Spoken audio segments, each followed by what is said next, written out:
Hello, my name is Dr. Minde. I'm continuing with the renal organs, and in the previous lecture, we're discussing the kidney. So, our way to the internal structure of the kidney.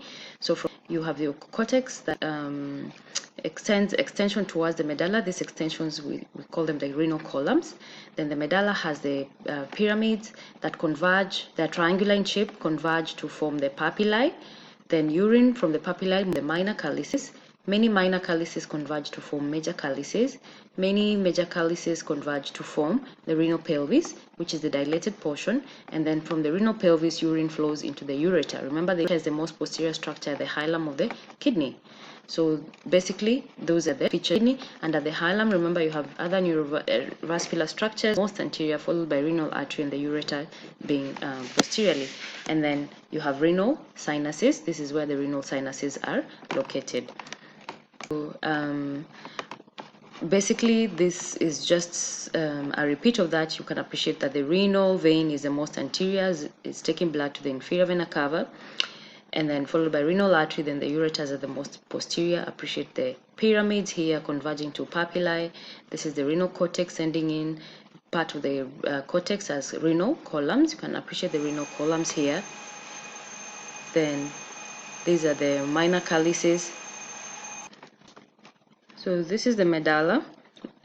So the pyramids with the papillae is the pelvis and the ureter.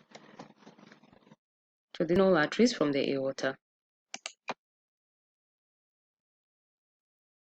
So we move to the blood supply of the kidney, mainly supplied by the renal artery and renal vein that enter at the hilum, and the kidney receive a quarter of the output, the cardiac output. A quarter of the cardiac output passes through the kidney, and the renal artery comes from the abdominal aorta, and this is distal or after the origin of superior mesenteric artery.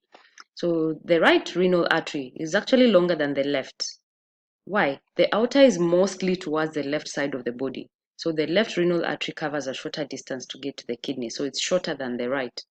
And the right renal artery has to cross the inferior vena cava posteriorly. So you can appreciate here, the left renal artery is shorter than the right, and the right renal artery is longer and it has to pass posterior to the inferior vena cava.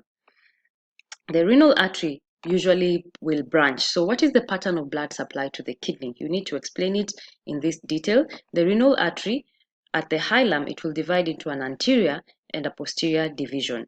The anterior carries 75% of the blood, posterior carries 25% of the blood that comes to the kidney.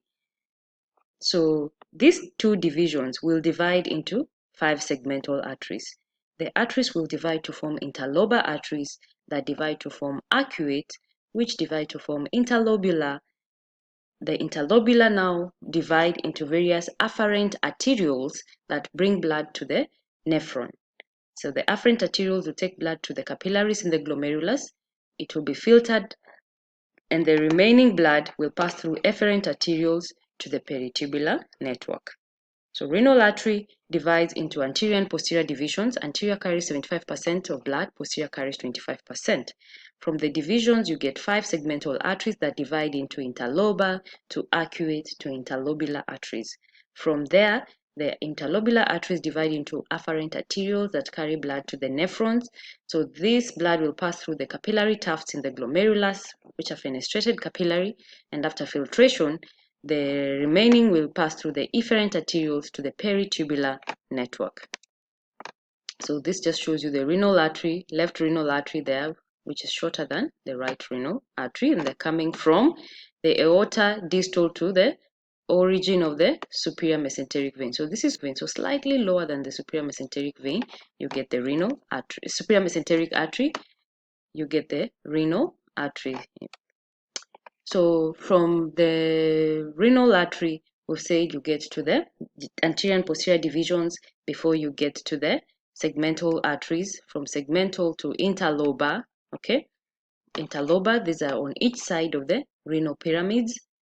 So segmental go to the different segments of the kidney. Interlobar go on each side of renal pyramids. Interlobular are usually 90 degrees to the arcuate arteries, okay? So you can appreciate here the interlobar are 90 degrees to the arcuate arteries. So this is your renal artery. Then it will give anterior and posterior division before you get segmental, going to the different segments. From segmental, you can appreciate the interlobar. From interlobar,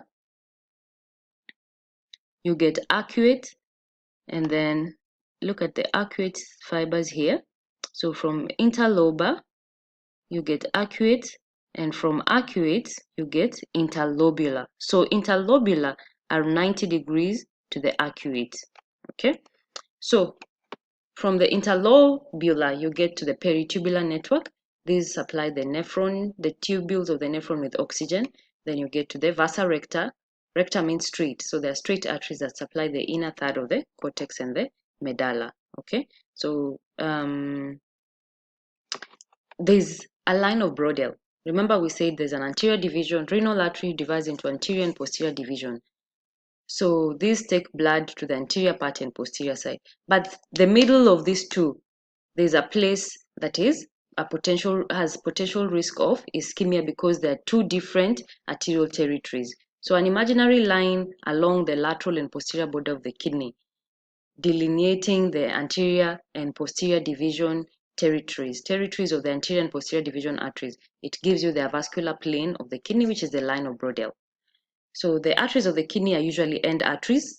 That is very important to remember. So there is no communication between the arteries. Therefore, if there is an occlusion, necrosis will occur in the area supplied by that specific branch. That means if there is an occlusion in this segmental artery, it means there will be ischemia in this segment of the kidney because these are end arteries. There is no communication between this segmental and this one here. So this just shows you from renal artery, you'll have the divisions first before you get to segmental. From segmental, you get to interlobar. From interlobar, this is interlobar here. From interlobar, you get your arcuate before you get to the interlobular. Okay, this shows you renal artery, segmental, then interlobar. Okay, this is interlobar. Then interlobar, you get arcuate that goes horizontally, then perpendicular to the arcuate are the interlobular. Okay, so you can appreciate here, okay, segmental, interlobar, look at the arcuate here, and look at the interlobular. Then from there, you have your peritubular capillaries supplying the tubules, the proximal convoluted tubules, the loop of Henle, the distal tubules. Then from peritubular capillaries, we are now preparing to get to the glomerulus. Okay. So inside, you can appreciate here the afferent arterioles here, the glomerular and the efferent arterioles. Then we talked of the vasa recti, which are the straight arteries, these straight arteries that also supply the nephron. This is your afferent arteriole to the glomerulus, then efferent arterioles. Okay. What's the venous drainage of the kidney? The renal veins. So renal veins will carry blood from the kidney's right and left side to get to the inferior vena cava. The inferior vena cava is towards the right. The abdominal aorta is towards the left. So if it's towards the right, which renal vein is shorter? The right renal vein is definitely shorter than the left renal vein. So the left renal vein has to travel a longer distance anterior to the abdominal aorta. So it's anterior to the abdominal aorta and below the origin of superior mesenteric artery. The right renal artery is posterior to the joins posterior to the IVC. Sorry, the right renal artery, this is the artery. It passes posterior to the IVC, from the aorta posterior to IVC to get to the right kidney. While the left renal vein, passes anterior to the abdominal aorta. You need to remember this for your sake of MCQs. Left renal vein passes anterior to the abdominal aorta. Right renal artery passes posterior to inferior vena cava. What's the lymphatic drainage of the kidney? You have lymph nodes along the aorta, para-aortic lymph nodes at the origin of the renal arteries. So the origin of the renal artery, you have lymph nodes here, and these lymph nodes will drain the right and the left kidney.